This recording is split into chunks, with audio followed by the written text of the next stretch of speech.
final verse in the chapter which has no purport, so we'll go on to the chapter 19.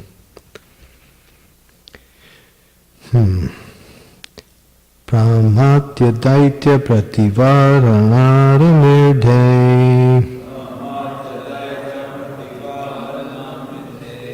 Pramathya daitya prativāranam mirde. Let's try another one. Pramathya daityam prativāran madhye. Pramathya daityam prativāranam mirde. Yoman rasāyā jagad-ādi-sūkarah krīd tvāgra-dam niragād udanvatah krīdam ivebhah atāsmi vibhum.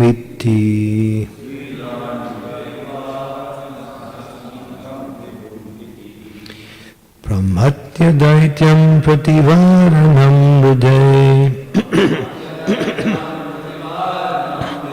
Yomam rasāyā jagad-ādi-sūkarah krīd tvāgra-dam niragād udanvatah krīdam ivebhah atāsmi vibhum.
Pramathya, after killing daityam, the demon, prativāranam, most formidable opponent, mirde, in the fight, ya, he who, mam, me, the earth, rasāyāh, fall into the bottom of the universe,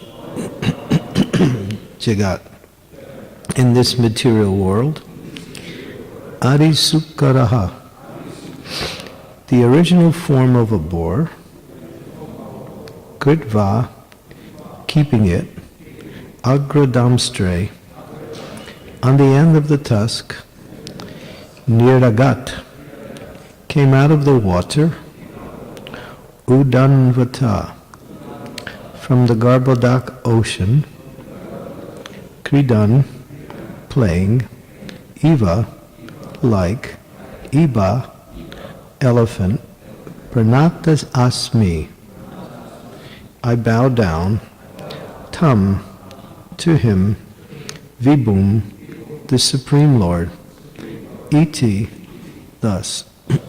So this is a short description of the pastime of Lord Boar. My Lord, it's a prayer actually, my Lord, as the original boar within the universe, you fought and killed the great demon Hiranyaksha. Then you lifted me, the earth, from the Garbhodaka Ocean on the end of your tusk, exactly as a sporting elephant plucks a lotus flower from the water. I bow down before you.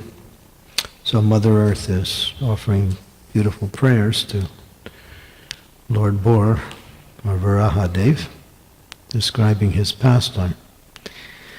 Thus ends the Bhaktivedanta purports of the 5th canto, 18th chapter of Śrīmad Bhāgavatam, entitled The Prayers Offered to the Lord by the Residents of Jambudvīpa. So we'll go on to chapter 19. There's no purport. So chapter 19 is described as a description of the island of Jambudvīpa. So text 1, Sri Sukadeva Goswami said, my dear king, in King Purusha Varsha, the great devotee Hanuman is always engaged in the inhabitants of that land in devotional service to Lord Ramachandra, the elder brother of Lakshman and the dear husband of Sita Dev. Text 2. So here we go. This is actually the purport. Translation, a host of Gandharvas is always engaged in chanting the glories of Lord Ramachandra. That chanting is always extremely auspicious.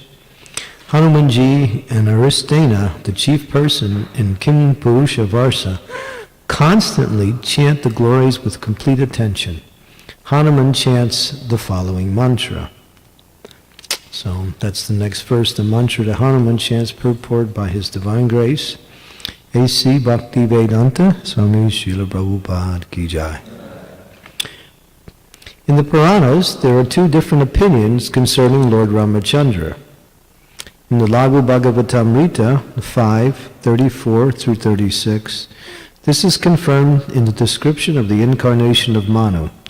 Vasudevari Rupanam Avataram Pakirtitaha Vishnu Dharmotaro Rama Lakshmanadya Kramadami Padmatu Ramano Bhagavan Narayana Iti Ritaha Shesha Chakram Chasakascha Kramvachur Lakshmanadayaha Madhya Desha Stita Yodhya Purashad Vastiti Smita Mahavaikuntha Loke Cha Raghavendrasya Kirtita.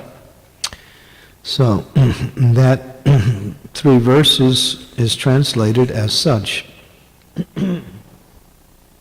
Excuse me.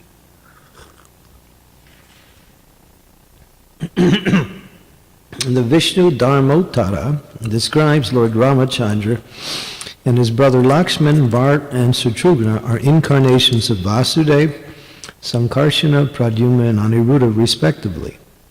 The Padma Purana, however, says that Lord Ramachandra is an incarnation of Narayan, and that the other 3 brothers are incarnations of Shesha, Chakra, and Sakya. Therefore, Srila Baladev Vidyabhushana has concluded, Tamidam kalpa bade naiva sambhavyam. In other words, these opinions are not contradictory.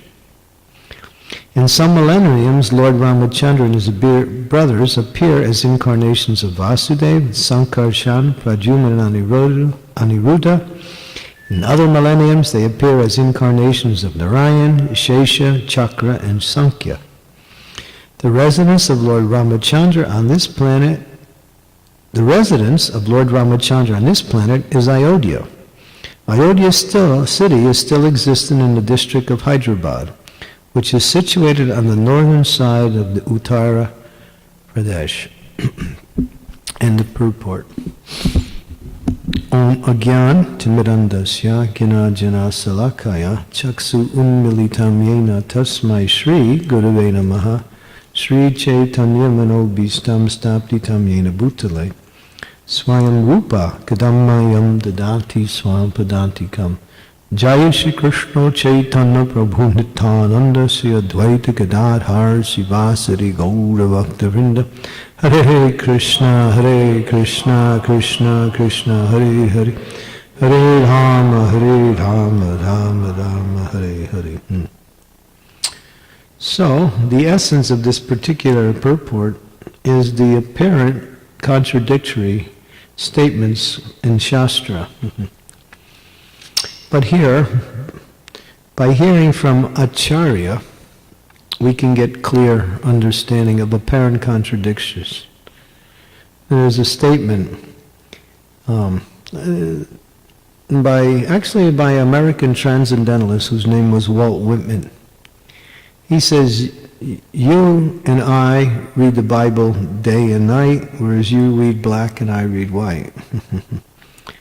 So that's an indication that when people read Shastra, they get different understandings, or different meanings, different interpretations, apparent contradictions. And that is because Shastra needs to be unraveled by Acharya. Mahajano yena katasapanta. That one cannot understand religious principles simply by reading books.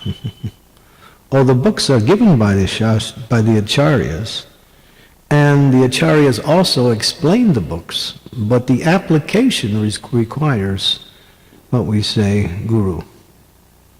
So Guru is essential to explain and to direct the application of philosophical and transcendental knowledge. Otherwise, when we read, we are getting purified, no question about that. And it's interesting because Srila Prabhupada, he went to, we might say, the ultimate limit to explain as much as he possibly can the Vedanta Sutras, or the Brahma Sutras, which is actually Śrīmad Bhāgavatam. Prabhupada went to such length to give the Western mentality an easy and understandable explanation of something that is impossible to understand. And because of that, we can read Prabhupada's books and get an understanding. But still, and if you listen to his lectures and you read the Shastras, there are apparent contradictions. Now, in the material realm, something is right and something is wrong. That's the way material life is. There's a right and there's a wrong. This is the world of duality. So wherever there is one aspect, there is the opposite. But spiritual nomenclature and spiritual principles don't work in the same way. There could be apparent differences, and both could be right. It's a matter of angle of vision, and it's also a matter of understanding the Shastra in relationship to when that Shastra is being explained and said. Just like we hear that, this is the material world. And it is. It's the material world. What does material mean? Material means temporary. So everything in this world is temporary. But is everything in this world temporary? Yes and no.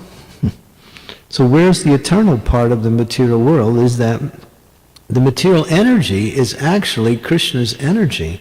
And Krishna can't produce anything but something spiritual. So the material energy is actually, from the highest point of view, another aspect of his spiritual energy, but working in a different way, that's all. And therefore, spirit cannot be, what we say, destroyed. Therefore, material energy cannot be destroyed. Even the scientists know that. They say matter cannot be created or destroyed. And that's a fact. So matter, what is temporary is the forms, but the energy itself is eternal. Because when the annihilation comes of the material world, all the elements that make up the ingredients of the forms of the material world in their very basic, let me say, substance, simply merge back into the body of Mahavishnu. They never are destroyed. They're just simply redirected back to where their source is, like that. So when sometimes we speak about the material world as being temporary and suffering like that. So, but it's not, if we see everything in relationship to Krishna. So if you see this material world in a spiritual way, or have spiritual vision, you're practically on the level of the spiritual world. The only difference is you're not there in the real sense of the term. But your consciousness is pure or spiritual. Therefore, one who sees this material world with spiritual vision doesn't see anything material, sees everything spiritual. Because Krishna is everywhere. He's within everything, he's between everything, he's within every atom. Everything is his energy or him directly, either one. So there's nothing material. But then again, there's many, many chapters within the Bhagvatam explaining the nature of this material world, and how it's just dukkhalayam, it's suffering, it's so many other things. So from one level, it's described in one way, and on another level, it's described in another way. So that's the example of how spirit, or transcendental philosophical knowledge, can be right but different. Can be right but different. Prabhupada was taking darshan of Krishna, and there was a devotee standing next to Prabhupada. And somehow the pujari put Krishna's flute on backwards. And Prabhupada's looking. And so the devotee said, Prabhupada, Krishna's flute is backwards. Prabhupada said, yes, he can play from either side. So Prabhupada was seeing it as transcendental. Of course, don't do that. We don't recommend you do that just to create some kind of leela. But it's, for Krishna, there's no right and wrong. Everything is his energy, so he's controlling it anyway. It's in different ways. So here it's interesting. This is a very important point to understand, because people discuss and argue over Shastra. It's good to discuss Shastra, but arguments, the only conclusion of an argument in Shastra is the words of the pure devotees. That's the conclusion. Mahajano yena katasapanta. What is that? What's the verse? Tarko pratishta shrutinam vibhinnam. What's the rest of that verse? Dharmasya Bahaya. I can't remember the verse. It's from the Mahabharata, but it's mentioned in many places. That if one spiritualist, sadhu, holy man doesn't indifferent from another person, he's not a sadhu. Everybody has to explain the pure scriptures according to their level of realization. But ultimately, what is the ultimate truth? Mahajano yena katasampanta. So if we want to learn this truth of Vedic scriptures, what is the truth? The truth is the conclusion. What is the conclusion of all Vedas? Krishna says in the Bhagavad Gita, Vedaischa saham aham eva vedyo, Vedanta krid vedavid eva chaham. So the conclusion of studying all Vedas, and the conclusion of understanding the Vedas, the conclusion of all aspects that are mentioned in the Vedas, is to know Krishna. That's the goal. That's the only goal. Secondary goals are leading one to the higher goal, but they're not the goal themselves. Ultimate goal is to know Krishna, and by knowing Krishna, you can develop love for Krishna. Well, that's the goal. Now we come to Krishna consciousness, we don't come simply because we want to love Krishna. Some of us do, not everybody. And Krishna explains in the Bhagavad Gita in the 7th chapter that people come for different reasons. Srila Prabhupada was explaining this the other day. I was just listening to it. He was saying, well, 4 kinds of people come to Krishna consciousness. 1, those who are struggling, suffering with material energy, and want to get out of the suffering, so they try spiritual life. And that's common, especially in the age of Kali, where everyone is suffering. And then the second one is those who want some economic gain. They know that God is the controller and power of everything, so they come to God. Why? So they can get something material. And we see that in our temples. When people come, what do they pray for? Not pure devotional service. They're praying for Rupam Dehi, Yaso Dehi, Dhanam Dehi, Janam Dehi, Dehi. Dehi means give me. Lord, what can you give me? You got it all, so just, share a little bit with me. I'm not a bad guy. I'm your part and parcel. But Krishna's saying, I'm already giving you something, you want more. Of course, he doesn't say that. He doesn't deal with that. That's not his program. But people worship God for something material. So that's another reason why people come to spiritual life. Now, the last 2 is people are curious. What is spiritual life? Let me investigate. It looks interesting. I want to see what I can learn and how I can improve my life with that knowledge. And then higher than that is the 4th, is that I want to know the absolute truth. I want to know the purpose of life. I want to develop my love for the Supreme. Now, Prabhupada says the first 2, when they get their desires fulfilled, they generally leave the spiritual path and go back to the material world because they have achieved their so-called goal of material gain. But the last 2 becomes fixed in spiritual life. So even if one comes to spiritual life for something material, when they get something material, still they should not go away and think that this is the success or goal. Because getting something material is not the goal of spiritual life. Because you can get things materially simply by your karma. Like that. And even if you get something material and you're not meant to get it, you won't enjoy it because you're not destined to get it. You see that. People get so many material things and they suffer with the object.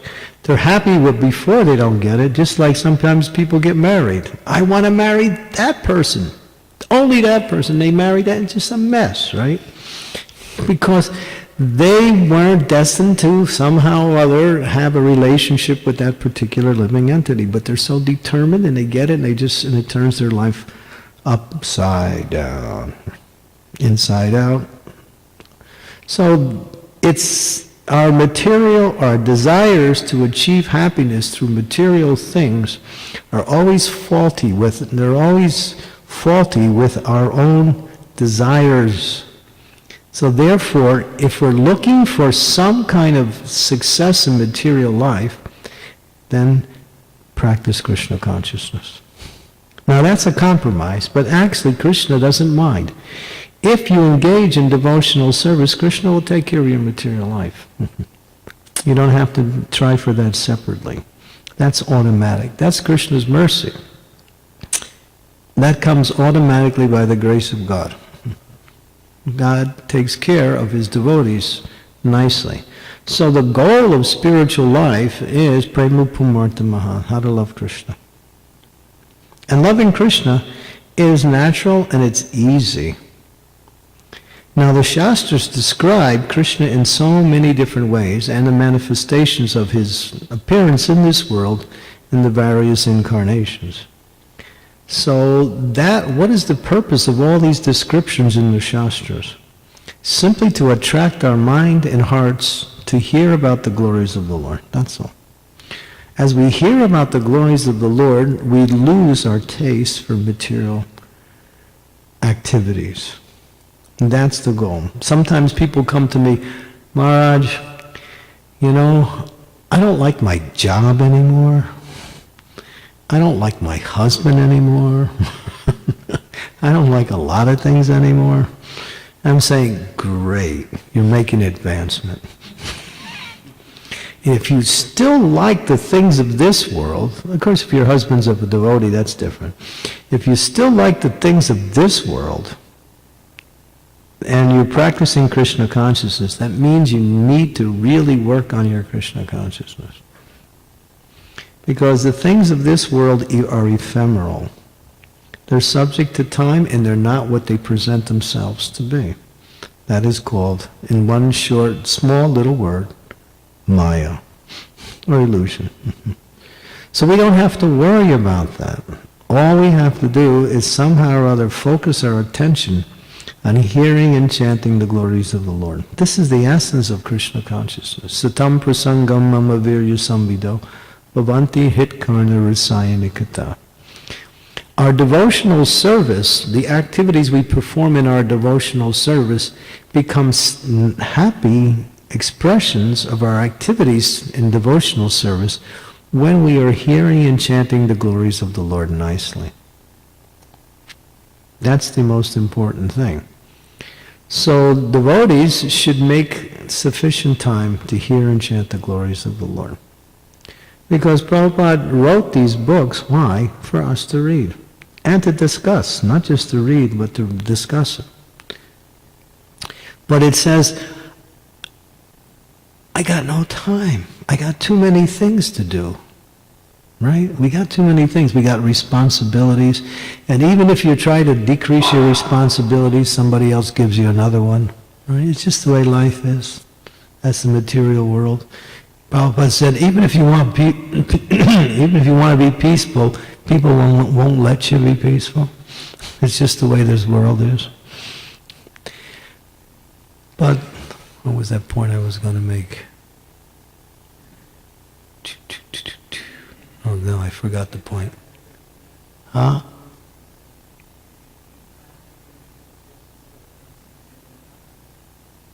Oh, I had a good point and I forgot it. Hearing and chanting the glories of the Lord. Oh, Bhaktisiddhanta Saraswati Maharaj explains. This is interesting. He says, those who say, I have no time to chant, I have no time to read, he says they never get the mercy of the spiritual master. I'm too busy doing so many things. He says they never get the mercy. And he says that mentality is like a bad smell coming from the body. Pretty heavy statement, but it's an indication of how important it is to hear and chant the glories of the Lord. Just like we sung that song. Yasomatin handana brajabaranagara gokularanjana kanha. In that one line, there's so many pastimes of Krishna in just that one line. So Bhaktivinoda Thakur describes in this song the different pastimes and activities and different qualities of Krishna in Vrindavan feature. These songs are just so full of bhakti, so full of devotion, so full of intricacies of Krishna's personality, his character, his relationship with his devotees, which just expands unlimitedly. Prabhupada said, you can take one verse in Bhagvatam and your whole life you could spend trying to understand it. That's how deep these philosophical teachings are. But what are you understanding? You're understanding your relationship with everything. The problem in this world is we don't know how to relate to anything. That's our problem. We can't relate to each other. We can't relate to this material energy. We just can't relate. Why? Because we don't understand the foundation of the principle of relationship, which is that Krishna is the source and controller of everything. Everything. Not just the spiritual aspect, but everything. As Krishna says in Bhagavad Gita, Maya dakshena prakriti, suyate sacharacharam, hetu nani kunteya jagat vipartante. He says, and he makes this point, not, you see grass. Grass is very, people walk on the grass and the wind blows the grass and so many things. It's explained not a blade of grass is outside of the control of the Supreme. And think about that. How perfect Krishna's control is. So when we connect with Krishna, we become part of that complete whole. And then we're controlled by Krishna, or we're under his control. People who are suffering are trying to be independent of the control of Krishna. That's the only cause for suffering. That's the only cause for suffering. Independence of the control of Krishna. So the devotees pray, my dear Lord, please control me. I can't control myself. I've been trying. It's hard.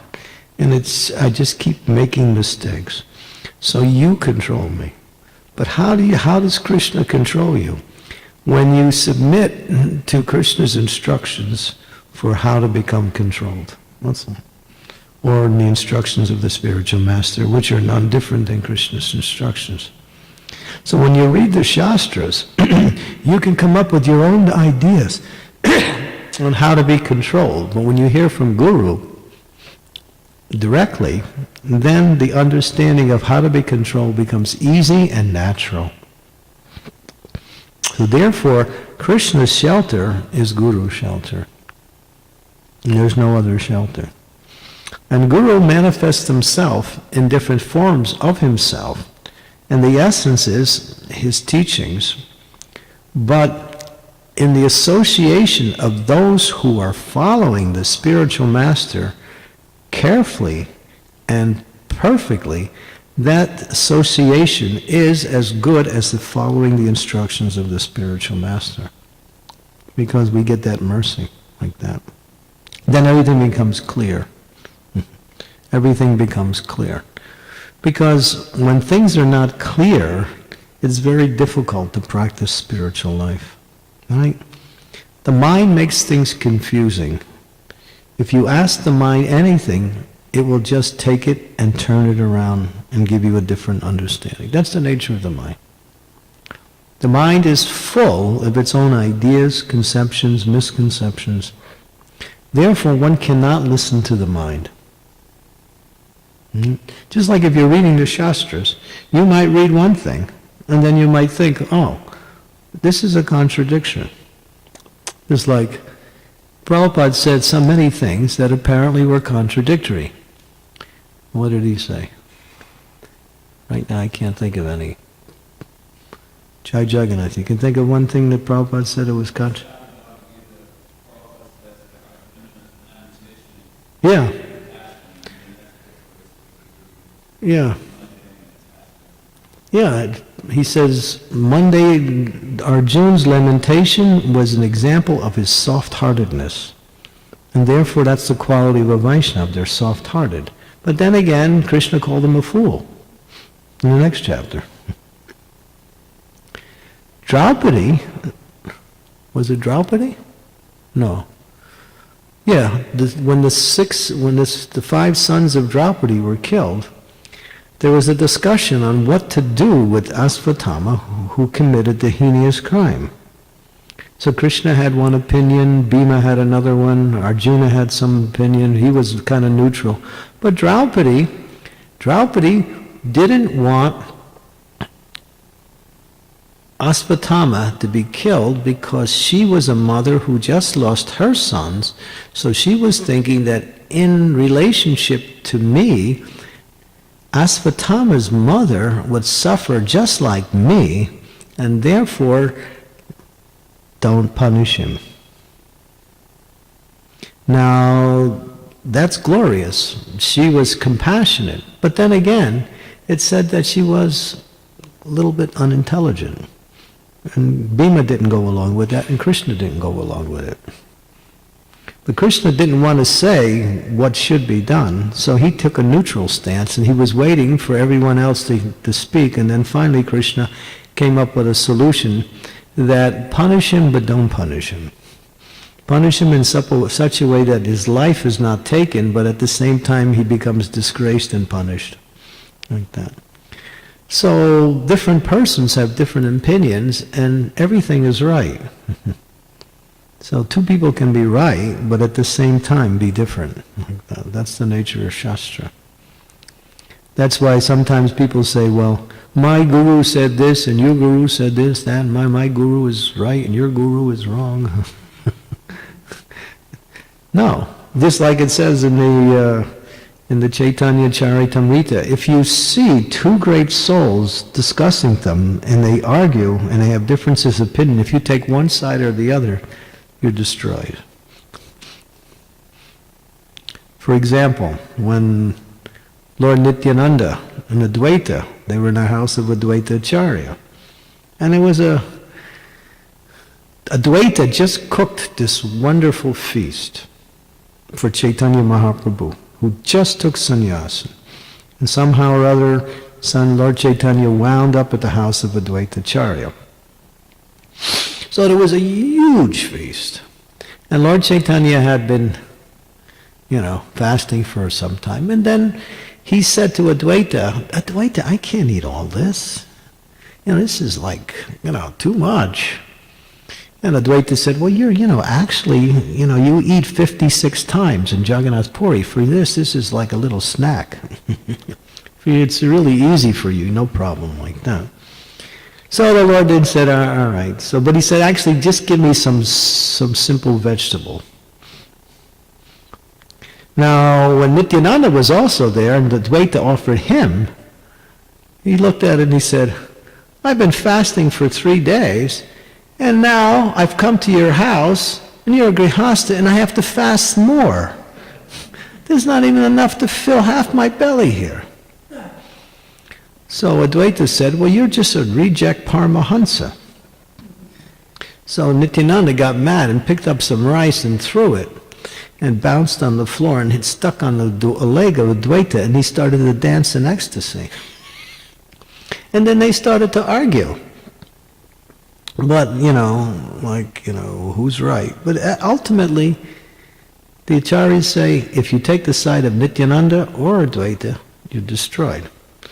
Because great souls may differ, great souls may argue, but they're simply seeing the same thing from a different angle of vision, that's all. Just like this purport here is describing that some people say there's two different opinions for the appearance of Lord Ramachandra. He's, Vasudeva, along with his associates Sankarshan, Pradyumna, Aniruddha, or he is actually Narayan with his Shesha, Chakra, and Sankhya. So both are right. I remember one time Prabhupada was, but I heard Prabhupada was saying, and King Vrishabhanu was plowing the ground, and he came across a box. He opened up the box, and there was a little beautiful baby girl in it. And that was the appearance of Srimati Radharani. So the devotees were thinking, Prabhupada's got it wrong. He's talking about Sita, how Sita was found by King Janak. But actually, when it came to a discussion, it found out that what Prabhupada was saying was simply Radharani's appearance in a different millennium, that's all. She appeared that way also, but that's not the most common way. So that's the nature of Shastra. Shastra is sometimes differ, but actually right, because it's explaining things. Shastra is not chronological. Shastra is not chronological. When you read the Bhagvatam, it's not giving you a chronological explanation of the pastimes. These things are happening on different planets and in different places at different times. But because these are the most essential pastimes of the Lord, they're put within the Śrīmad Bhāgavatam like that. but they're not given in a chronological way. So if we try to understanding them chronologically, is like another example of how we need guru. You know, people ask Prabhupada everything. I think every question that anybody could ever think of, they asked Prabhupada. And it was good, because Prabhupada answered practically everything that you could... If you have a problem, you can just find Prabhupada's database, you'll find the answer somewhere. So one person asked Prabhupada, is Joan of Arc, the Christian saint, is she mentioned in the Śrīmad Bhāgavatam?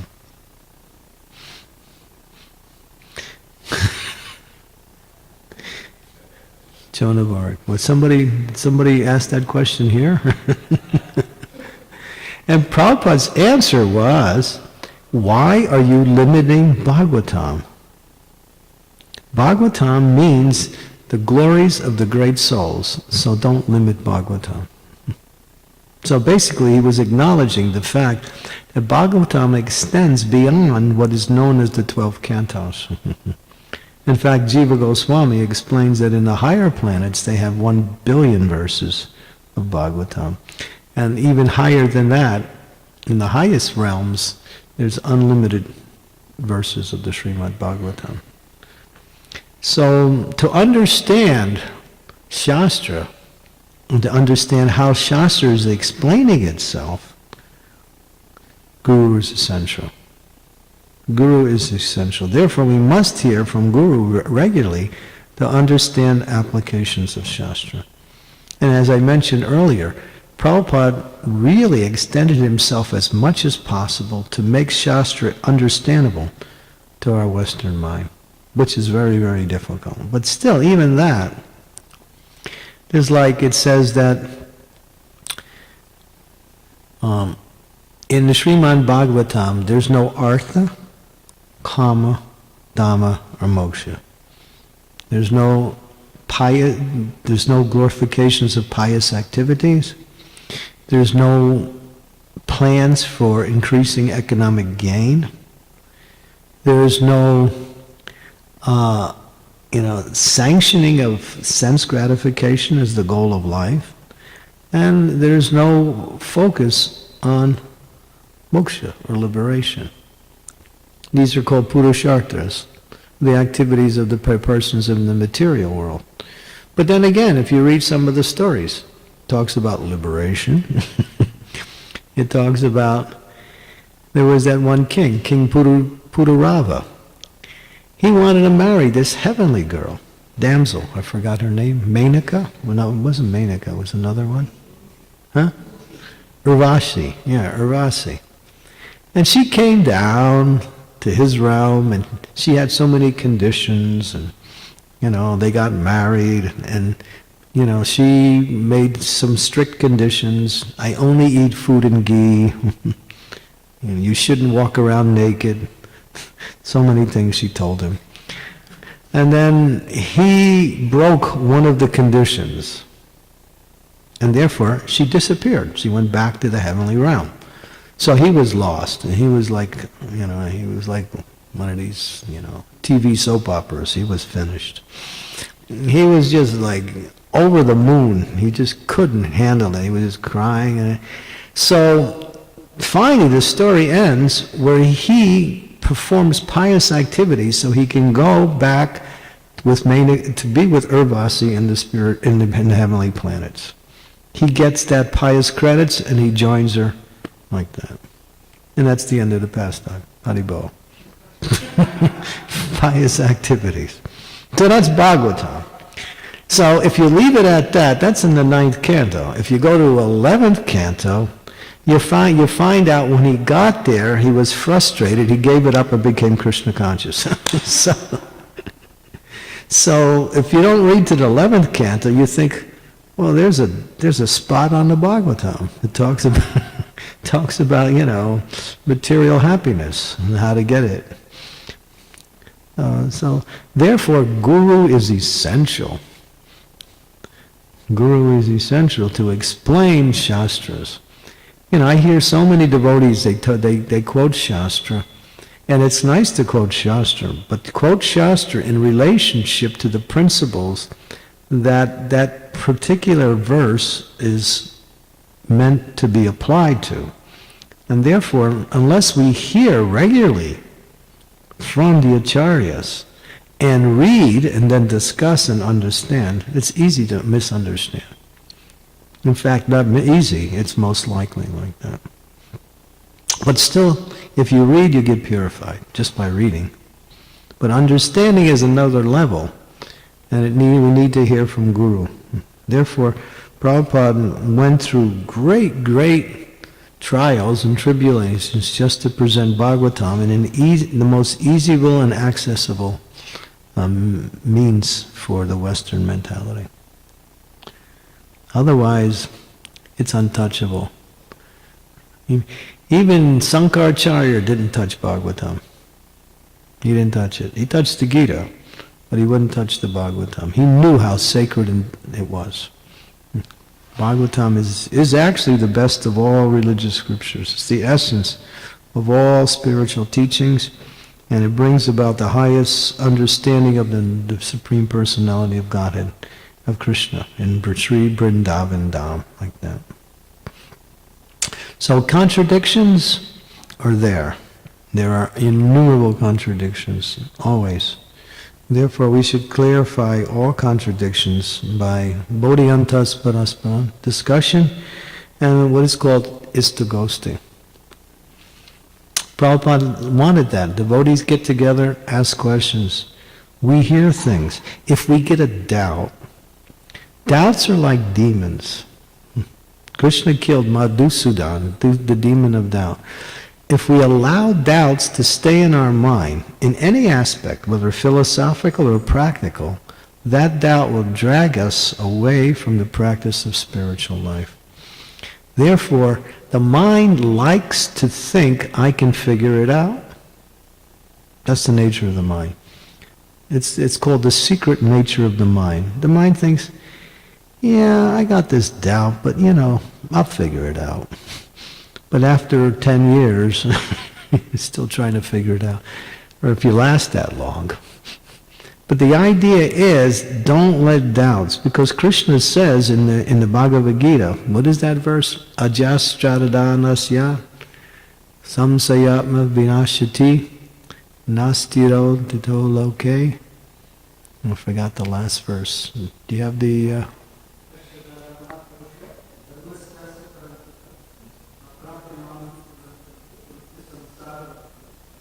No, that's a different verse. Ajastradhanasya samsayatma vinashati. This is 440. 440.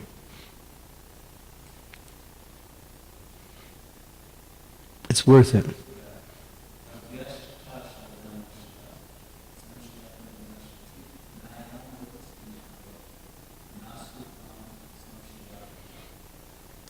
Read the translation. But ignorant faithless persons who doubt the revealed scriptures do not attain by consciousness.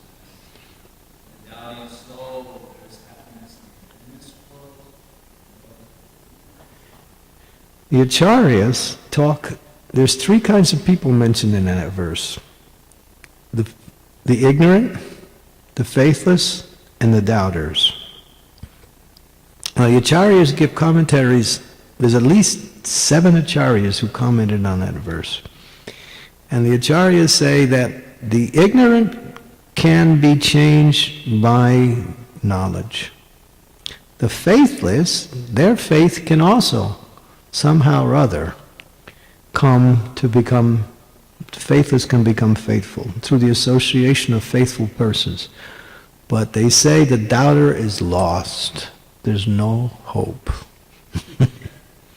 He cannot make any spiritual better. So doubts are 2 out of 3, anyway. The doubter cannot progress in spiritual life, because as soon as there's doubts, there is indecision, and there is hesitation, and then there is what we say,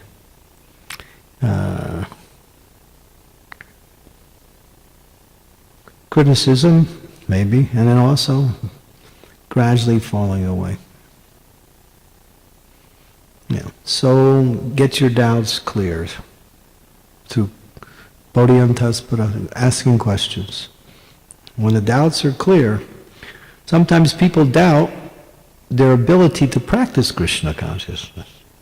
That's another illusion. Everyone has the ability to practice spiritual life. You just have to know how to access that mercy and awaken that ability, that's all. Because all souls are equal. No soul, one soul is better than another soul. All souls are equal, and all souls are equally getting the mercy of the Lord. Krishna doesn't favor anyone over another. He says that. What is that verse? 9:29. Krishna says, Samoham samabhuteshu name dvesastina priya. I envy no one, I favor no one, I'm not partial to anyone. But, he goes on to say, if you render devotional service, then you get my favor. So, if you practice spiritual life as opposed to those who don't, you're simply getting the mercy of the Lord that in one way, and someone else is getting the mercy of the Lord in another way, but Krishna's mercy is equal according to how that person approaches the Supreme.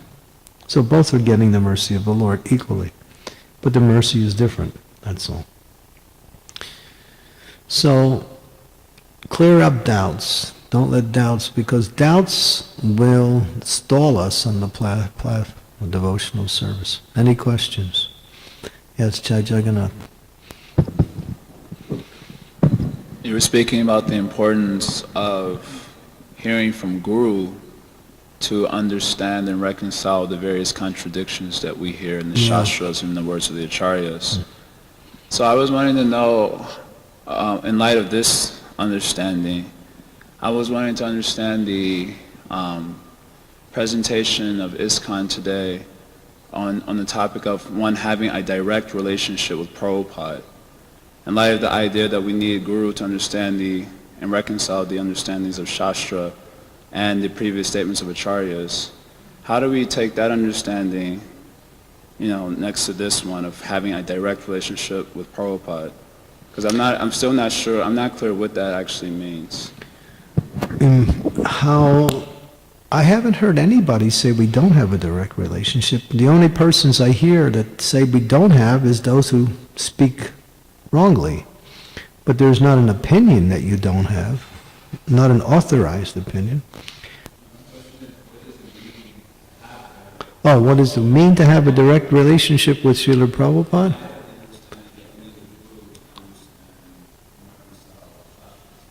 Mm-hmm.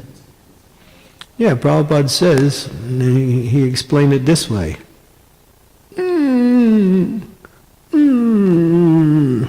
Hey, do that. You need a guru to tell you what to do. You may know the Shastra, and you may know everything, but you need guidance on how to execute devotional service. The practical application is the presence of one spiritual master, that's all. The philosophical teachings are there within Srila Prabhupada. And Prabhupada is explaining them. But when you have someone who takes that and explains it in a very direct way according to the nature of your situation in question, you're getting more of the same thing, but you're getting it completely, that's all. So it's just, I always say that those who are disciples of Prabhupada's disciples are more fortunate than Prabhupada's disciples because they have both Prabhupada and Prabhupada's disciples. It's like you're getting the same thing in a double package, that's all. Now, Prabhupada's disciples don't speak differently than Prabhupada. And they practice what Prabhupada teaches, and they teach the same thing according to their understanding and realization. So the question is, you're getting more. Not that you're becoming less direct because you're going through or apparently have another person explaining the same thing.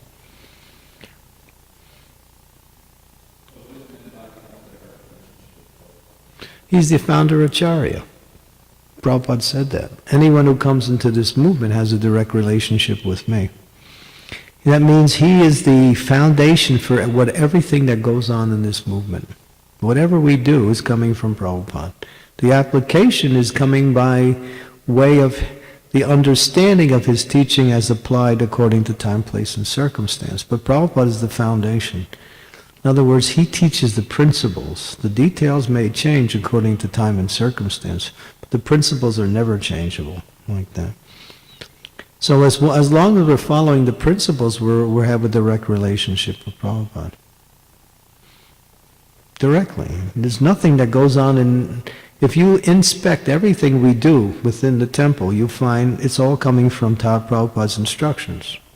How to do things and how to understand things and how to do things. So everything is there. That's direct. Because the relationship with the spiritual master is through Vani, words. Not so much physical proximity. That's there. That enhances the Vani, but Vani itself is, self-effulgent in the sense that when you're following the instructions, you're connected directly with the spiritual teacher. And Prabhupada's instructions is the foundation for anyone. Anyone who represents Prabhupada, or is in the position to represent Prabhupada, and doesn't follow Prabhupada, they're no longer qualified to, in other words, they become a block. Therefore, we reject that. So those who are representing Prabhupada have to represent Prabhupada completely, perfectly. Otherwise, they obscure that person's relationship with Prabhupada, and that's a problem. That actually happened in 1977. I won't mention who. Right after Prabhupada left, there was this one spiritual master who said, the only way you can have a relationship with Prabhupada is through me now. Now Prabhupada is gone. He said that to his disciples. But that's not true. They can have a direct relationship with Prabhupada, but they still have to follow their spiritual master's teachings, because he's teaching the same way. But he made a division. He says, you can't approach Prabhupada unless you approach it through me now. But that's not true. And that went on for some time. In fact, there was others who said the same thing. And Prabhupada's only accessible through me. But that's not true. You have a direct relationship with Prabhupada. Direct through his books, through his words, through his deity. There are many stories where people who never met Prabhupada came and talked to them, told them what to do. There was a beautiful story just recently. No, actually this was a Prabhupada disciple. But anyway, Prabhupada appeared to him in a dream just recently and told him to take sannyas, just like Bhaktisiddhanta did to Srila Prabhupada. And that was like 35, 37 years after Prabhupada disappeared. Prabhupada's still active through many, making his appearance and giving directions and instructions to many persons, even today. But on a practical level, everything is there in his books and in his, teachings.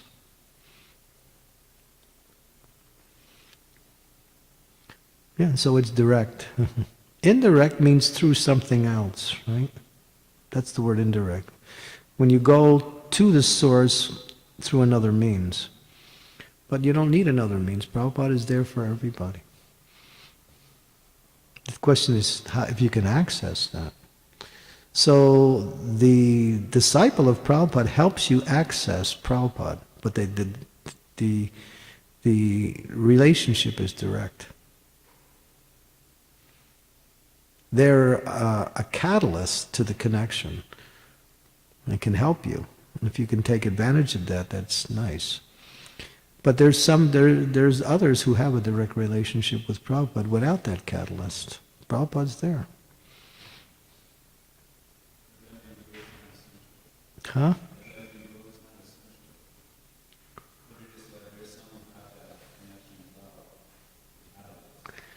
But as Prabhupada said, you need a living guru in order to connect one to the disciplic succession and guide you in a practical, what we say, the practical way of executing your devotional service. Somebody to pull your ear. Prabhupada made that example. He pulled the ear. Hey, do this. Prabhupada's not here to pull your ear. So you need your spiritual master to do it. Right, Kunyanidhi? You got some ear pulling, right? Just recently. Yeah, it's good. It's good. We like that. We want the spiritual master to come and change it. Hey, you're off. You should be serving in a different way. You're not making an advancement this way. Or you should be doing your service in a different way, or a different understanding, practically.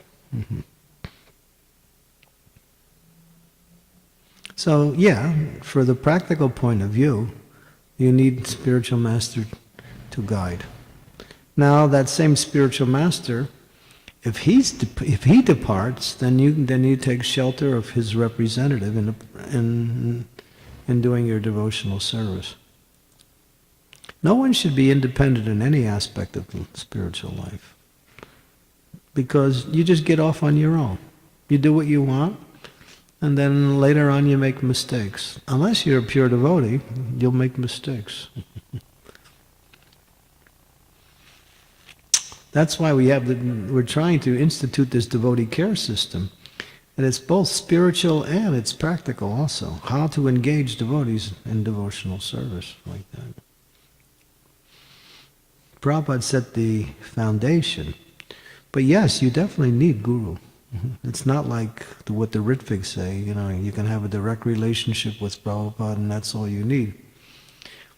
But the spiritual master's instructions say, tad vigyartam guru ma'eva abhigasya. You must accept a living guru, take shelter, Rupa Goswami's statement in Nectar of Devotion, first principle, shelter, and second is diksha, or initiation, like that.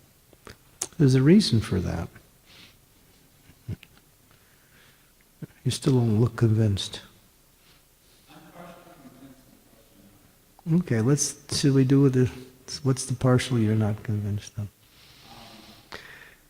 This is an interesting topic. Let's explore it a little more. I'm convinced on the side that everything we're doing is coming from Srila Prabhupada. Mm-hmm. And in that sense, we have a direct relationship with Prabhupada, because everything we're receiving inside is coming from Prabhupada. So that makes sense to me. Mm-hmm. But what wasn't making sense to me is I'm still unclear about what it means to have a direct relationship with Prabhupada, because in the sense that you were saying that the spiritual master is a catalyst that helps the connection with Prabhupada. So what came to mind for me when that was said is that, well, how is Prabhupada any different than he's a catalyst that connects us to Srila Bhaktisiddhanta? But he frowned upon us thinking that way, obviously. So that's where I become unconvinced of, I'm still not clear what it means to have a direct relationship. Other than that we're following everything that Prabhupada has given, that makes sense to me. Yeah. But not in the sense that the spiritual master is just a catalyst to the connection with Prabhupada. That doesn't make sense to me. It's not just that. That's part of it. That's all. That means what I stated needs clarification. That's just part of it. But the spiritual master also is your eternal guide in your practice of devotional service. But anyone who comes within this movement, who is a disciple of Prabhupada, who takes on disciples themselves, has to be a transparent mean to Prabhupada. That's the power of successful, what we say, year after year, movements stay successful when they are, what we say, transparent to the founder Acharya. The Madhvites, the Ramanujas are still strong because they just glorify and focus on Madhvacharya and Ramanujacharya. And everybody has to learn Ramanujacharya's teachings and his, otherwise they can't really come up to the standard. So it's direct in that sense, just like we have a direct relationship with Krishna, right? But it's through the spiritual master. Is it indirect? No, it's direct, but the spiritual master is the eyeglasses for the connection to the transcendental medium of the Supreme Lord. So direct in that sense means the relationship is direct, but accessing that relationship doesn't mean you just dispense with all other aids for that connection. You can use whatever you can to increase that connection, but the connection is direct. That's it.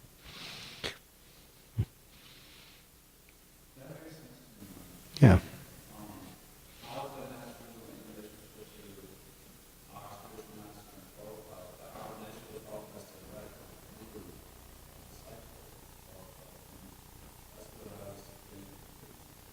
You can't, in the day-to-day application of your devotional service, we need to hear how to apply Prabhupada's instructions according to our particular situation and the understanding that Prabhupada gives in his philosophical teachings. So therefore, our spiritual master can answer that and guide.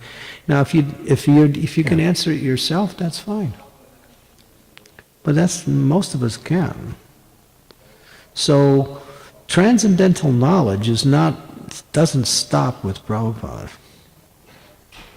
It's not like, well, that was the end and there's no more to learn. In the day-to-day application of your devotional service, Prabhupada's disciples, taking Prabhupada's instructions, applying it, get their own realizations on Prabhupada's teachings and give us newer and more understanding of the same principles from different angles of vision. So therefore, our spiritual master can. And you see that if you listen to the different gurus, they present Prabhupada in so many different and interesting ways. But none of them are contradictory. They're just giving you from their own understanding. Transcendental knowledge doesn't stop. That's how broad Prabhupada is. That's the same way Prabhupada's presenting Krishna in the same way. Just like he's representing the other acharyas in the same way. Taking Prabhupada's instructions. That's an extra added feature on Prabhupada's knowledge and understanding that comes but through our spiritual understanding of the same principles from different angles of vision. Therefore, our spiritual master. And you see that if you listen to the different gurus, they present Prabhupada in so many different and interesting ways. We have a whole bunch of questions here. And none of them are contradictory. Yes, they're just giving you from their own understanding. Transcendental knowledge doesn't stop. That should we view our thinking of the Guru Vashtakam we sing every morning? Yeah. And I'm wondering if should we be thinking of our spirit, of our Diksha Gurus as, very exalted Uttamadhikaris, or should we think that they are, not so exalted, but they're connecting us to the exalted Guru, Srila Prabhupada? What should be our view of our Diksha Gurus? And you see that if you listen to the different gurus, they present Prabhupada in so many different and interesting ways. Questions. And none of them are. You go to the Nectar of Instructions, it says that one can perform the service of the spiritual master and still be on the Madhyamā. We sing every morning. Yeah, so some gurus may be on Uttamam and some may be on Madhyam. So you want to figure out where your guru is. Is that going to make you love him any more or follow him any better? It doesn't really matter. Not so exalted, but they're connecting us to the exalted Guru. And then the danger of that, you start comparing. And you start thinking, well, my guru's Uttamam and yours is Madhyam. Therefore, jump on board the faster train, Says that one can perform. So, it doesn't really matter. Still be on the Madhyamā. You might spend your whole life trying to figure out. Some gurus may be on Uttamam. But even those who are on Madhyamā can come to Uttamam. It says that in the same discussion anymore. That it says a Madhyamā Adhikari can only take his disciples as far as he is. But he can make more advancement, and then gradually the disciples can also follow in the same way. And you start thinking, well, my guru's uttamam and yours is so that's why sometimes people in our movement jump on board. They don't want to take Western gurus. They want to take Indian gurus because they think Indians are a little bit more uttamam and the Westerns are a little more madhyamam. And it's like that. But even those who are on madhyamam, but that's also bodily conception of life. Discussion of anymore. That it says I know people think can only take his disciples who have proceeded in that way. But he can make born grandchildren, so it doesn't matter so much. Well, my guru's uttamam and yours is so that's why sometimes people in our movement I was asking that question don't want to not so much from the point of view of from my, like, because I'm worried that I'm getting into comparing mentality, or I'm trying to analyze where my spiritual master is situated. My question was more that when we read the Bhagvatam or the songs that we sing, we place the spiritual master in a very, very exalted position. And when we hear, usually what we hear from Prabhupada's disciples are, I am your transparent medium to Prabhupada.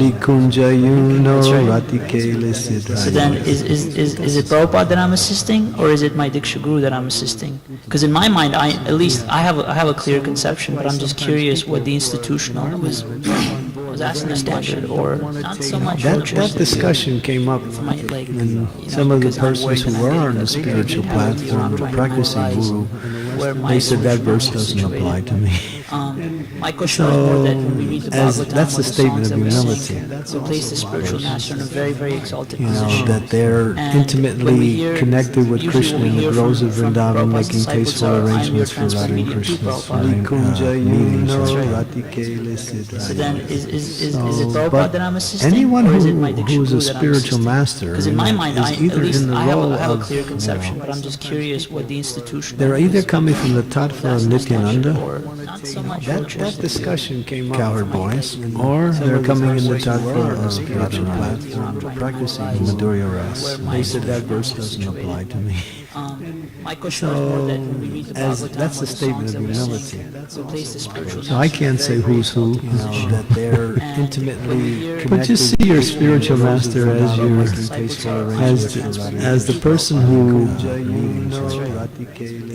you're willing to give your life to. Anyone who's a spiritual master is either in the role of everything. But I'm just curious what the institution. They're either coming from the. We try to figure it out.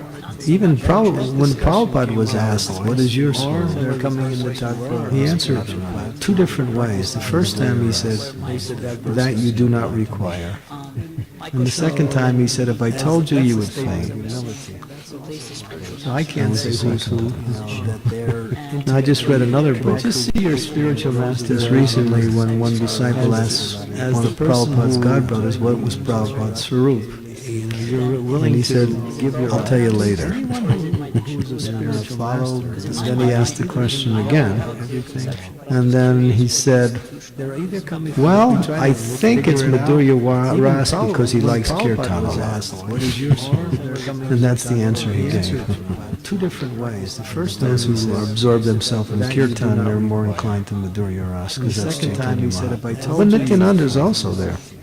And he's not in Madhurya Ras, he's in Sakya Ras. So, there was a whole book written about this, trying to figure out what was Prabhupada's Swarup. Trying to figure out Prabhupada's later, internal mood. Don't waste time. Then he asked the question again. Don't waste time. Get on with the real business of hearing and chanting. Well, I think it's Madhurya Ras because he likes. And take your spiritual master as Krishna's representative. And that's the answer. And serve him in that way. That is none different than Krishna in the mood of service like this.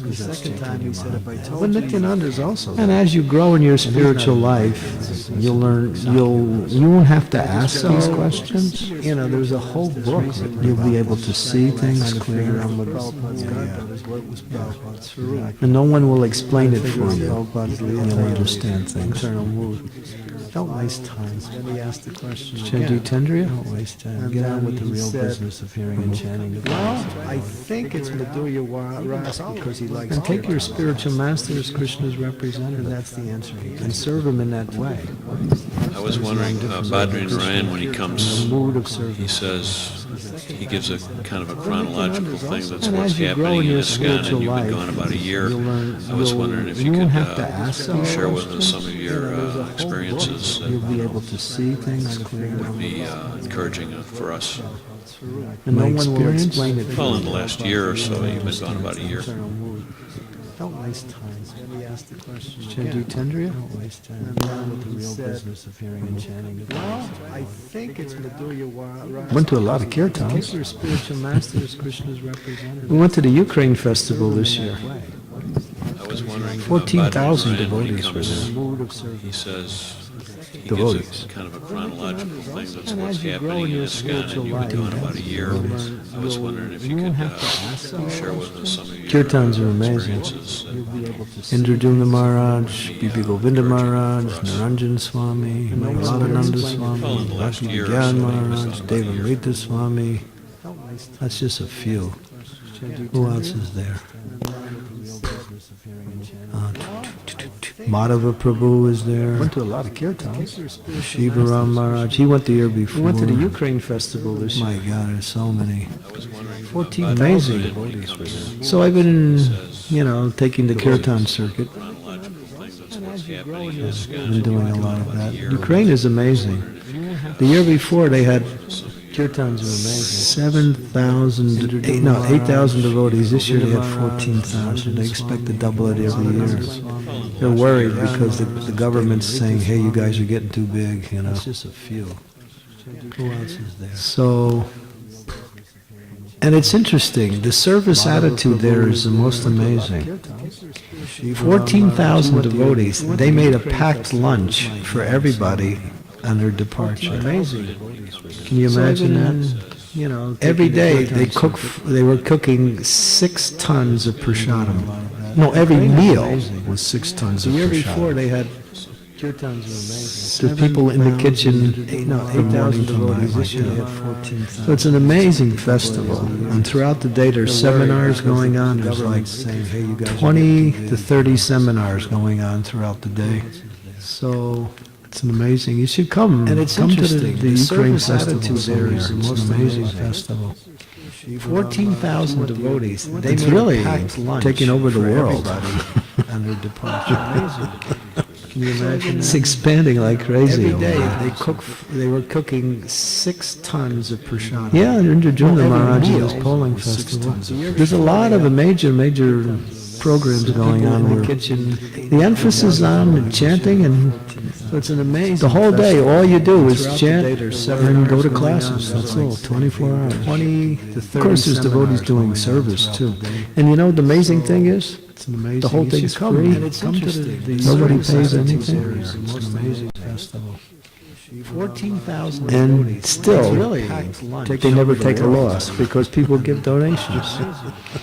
Can you imagine? They say, please, if you'd like, we welcome donations.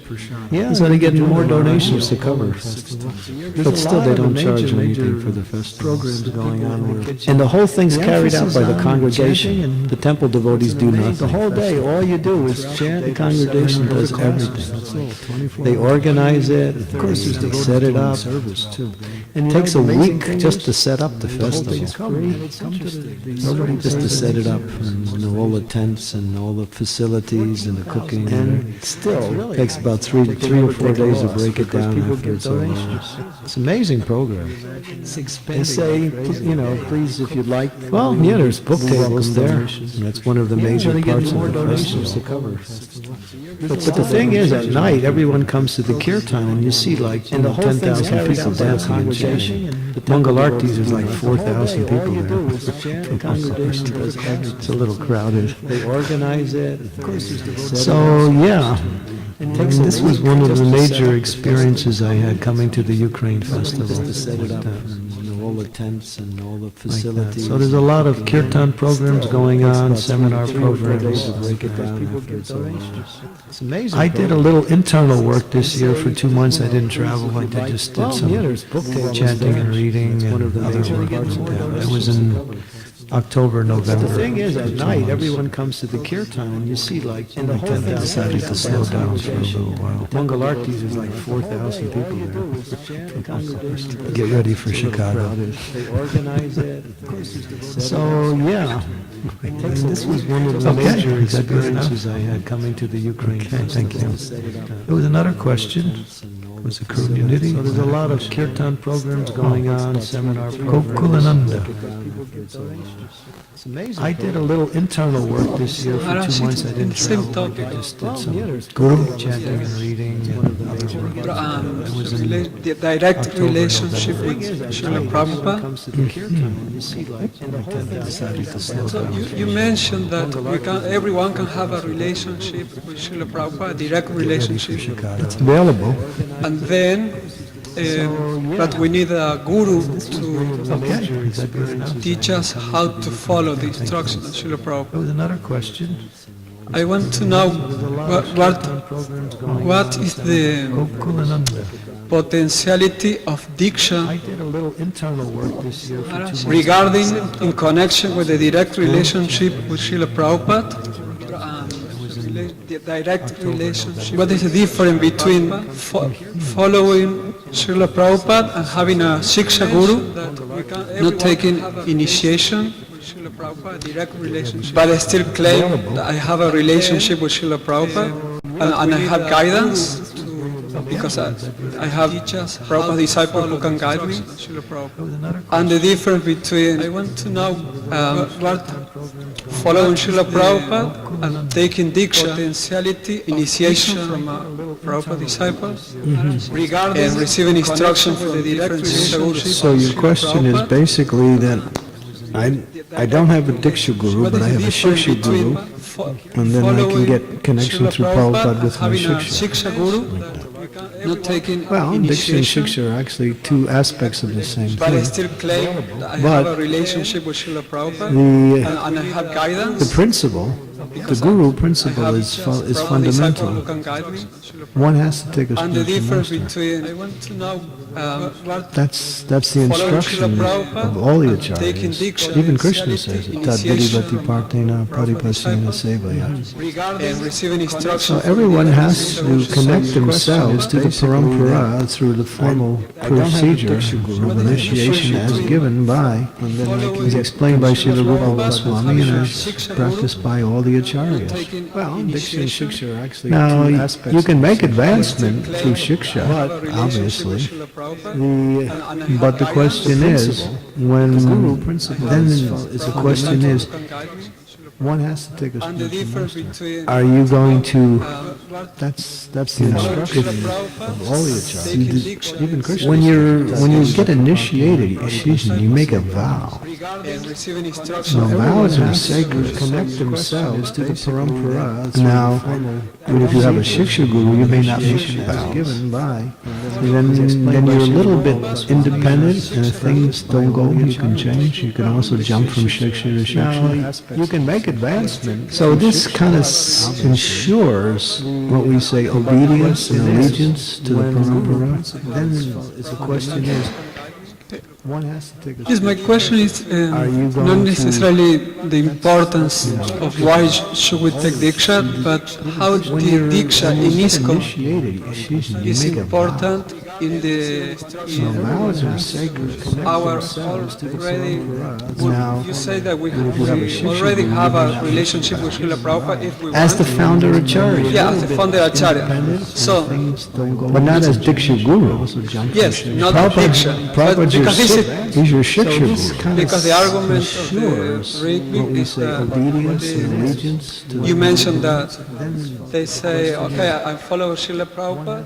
Yes, my question is not So necessarily Prabhupada says you're not following me. of why should we He take says, they say they're following, Prabhupada says something different. So who do we should Is really it believe? important But my question is, how in a Diksha Guru is there any esoteric As the founder Acharya. thing that happens when you take the Diksha in not your as Diksha relationship Guru. with Srila Prabhupada? Yes, Not Prabhupada's because your this is he's your teaching of Srila Prabhupada are available for everyone now, and I can be even in another Sampradaya or Gaudiya Vaishnava, Yeah. and I can read Prabhupada's books like many others are doing, and at the same time take Diksha in another school that is not easy. And then I'm taking Diksha, I'm following Srila No, if you're Prabhupada, taking- and I have a direct relationship with Srila Prabhupada. Someone can say like that. If So you're taking Diksha in an authorized line, yeah, that's fine. So you can have a relationship with Srila Prabhupada and be initiated in another school that is not ISKCON, but is a bona fide school. Yeah, you have to get approval from your Diksha Guru also. You can't just go to Prabhupada and just automatically. Your Diksha Guru in another line may have some differences. And I can read Prabhupada's books. Yeah, even Prabhupada said that when devotees wanted to take another spiritual master after he was left, and they wanted to take his godbrothers. He said if they say something different, then your faith And I have a will be direct relationship with Srila Prabhupada. challenged. Someone can say like that. So Taking Diksha in an authorized line, anyone in ISKCON So you can have is a aligning relationship themselves with Prabhupada, be Prabhupada. initiated in another Someone in school that is another ISKCON, line, but is a bona They fide may school. also acknowledge Prabhupada's position as a great acharya and as a world teacher and say that he is glorious, but still their application of the philosophical teachings may be different. And they usually are. Even Prabhupada they usually are. When devotees wanted to take another spiritual even the Gaudiya applies the principles different than we do. Although, we're coming in the line of the Gaudiya apparently. So chastity to one's spiritual master is, the glory of the disciple. So if you're chaste to your spiritual master, and he allows you to read Prabhupada's books and follow Prabhupada's teachings, that's fine. But if he doesn't, or he has some questions, or he's different, you're going to be confused, or you're going to also be an offender to your own spiritual master. When devotees wanted to take another spiritual master, the Gaudiya Math applies the principles different than we do. Although, we're coming in the line of the Gaudiya Math. Potentiality they have ISKCON for the spiritual practitioner. One spiritual master. What is the potential of having ISKCON? Regarding So, comparison with other if you're chaste to your spiritual master, well, Prabhupada said that. Prabhupada broke from the Gaudiya Math because they became asars, they became useless. They were no longer following the teachings of Bhaktisiddhanta. So Prabhupada had to restart the Gaudiya Math in the form of ISKCON. And that's what he did. So ultimately, he kept the cyclic succession connected by restarting the Gaudiya Math in the form of the ISKCON movement. for the spiritual practitioner. Today, Gaudiya Math is there are new gurus. They are preaching. Yeah, they're preaching. Because they can reestablish themselves through the process of preaching as long as they're following Srila Bhaktisiddhanta's teachings. He is the founder Acharya for the Gaudiya Math. That's also brought out in that founder Acharya series that we've been presenting, that he is also founder Acharya. Because he founded the Gaudiya Math. Ultimately, he kept the cyclic succession connected by restarting the Gaudiya Math in the form of the ISKCON. The thing is, when you start mixing these different sampradayas, you'll find that there's a difference in application of your philosophy. Preaching. Yeah, they're preaching. Yeah, for example, Prabhupada stressed Because they can reestablish themselves through the process of preaching as long as they're following that's a good point. Prabhupada's he is the founder Acharya for the Gaudiya Math. And by following that principle, you become very dear to Srila Prabhupada and you get special mercy from Prabhupada. Because he founded the Gaudiya Math. Ultimately, he kept the cyclic succession connected by restarting. That's fine. If someone in another sampradaya, there's many persons who love Prabhupada from other sampradayas. You'll find that there's a difference. And if they get approval from their spiritual masters to follow, teachings of Prabhupada, then that's fine. Prabhupada can be their Shiksha Guru. That's all. He's not their founder Acharya. In our sense, he's founder Acharya, which is different. That's fundamental to our practice of spiritual life. Shiksha is something you choose. You can't, in this Gun, you don't choose Prabhupada. As soon as you come in, you're already chosen. He's there. The choice is already made. That's fine. If someone in another sampradaya, there's many persons who love Prabhupada from other sampradayas. One more? And if they get how are we doing on time? Is that okay? To follow, teachings of Prabhupada? And that's fine. And Prabhupada can be their Shiksha. It's up to you. He's not their founder Acharya. I'm just a servant. I just found the Acharya, which is different. That's fundamental to our practice of spiritual life. Shiksha is something you choose. Kunyanidhi has a burning question here. Because you don't choose Prabhupada. Okay. As soon as you come in, you're already chosen. He's there. The choice is already made. Just for a little information, next weekend is the seminar on guru-disciple relationships. So I'm sure these discussions will also manifest.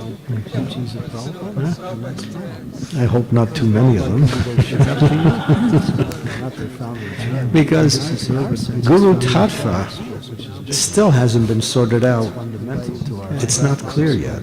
It's still not clear. There was a recent paper put out by the GBC, that was the end of last year, which sort of gave a somewhat final understanding of Guru Tattva, at least to the point where some of the major arguments have been summarized. But still, the paper leaves some openings yet. Discussions will also. Because Guru's Tattva is just so multifaceted. I hope not too many of them. Because so multifaceted. Guru Tattva still hasn't been sorted out. Prabhupada said certain things like, anyone who reads my books is my disciple. There was a recent paper put out by the GBC, that was the end of last year. So are they or aren't they? Sort of gave a somewhat final understanding of Guru Tattva, at least to the point where some of the major arguments have been summarized. I'm not qualified, but whatever I have read from Prabhupada's book, I am trying to present. Thing is that about relationship, direct relationship and indirect relationship, there are three kinds of guru. One is mainly, one is Diksha Guru. What's the first one? Diksha Guru, initiation Guru. And another is Sikkha Guru. Another is Chaita Guru. Chaita means Krishna is the Chaita Guru. There's also Vartmar Padaksha Guru. I'm not qualified, but that's another whatever I have read. So here the question is coming about the relationship. So Krishna guides within and Guru guides outside, externally.